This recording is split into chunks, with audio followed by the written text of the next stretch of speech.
We've created all of these security infrastructure devices and firewalls and network address translations and network access controls because we're always concerned about who's connecting to our network.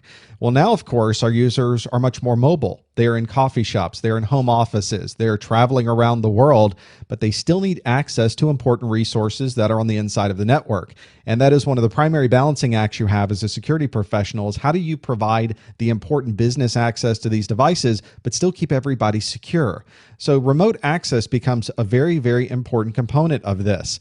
Whenever you start looking at how you're going to get people to communicate back securely into your network, you're almost always going to use some type of encryption technology. In later videos, we're going to talk about some very specific methods of being able to authenticate and encrypt traffic, especially over a remote access piece. But obviously, encryption is incredibly important because you have no idea who on the internet might have access to this data as it's flowing through. If you're in a hotel, the hotel certainly has access to that. In fact, other people within the hotel who are staying there might have access to your data as well. It's very common on wireless networks for people to sniff the air, be able to find information that you may be sending in the clear. So creating an encrypted tunnel prevents some of those things from happening.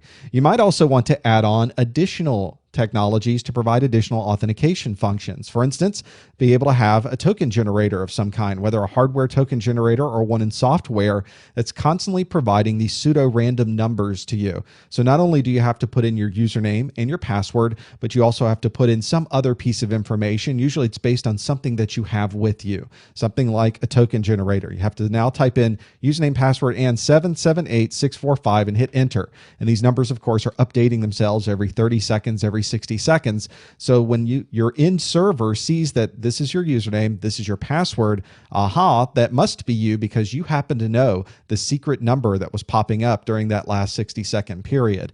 Just another method, another thing that we can add to make sure the people from outside are really who we think they are.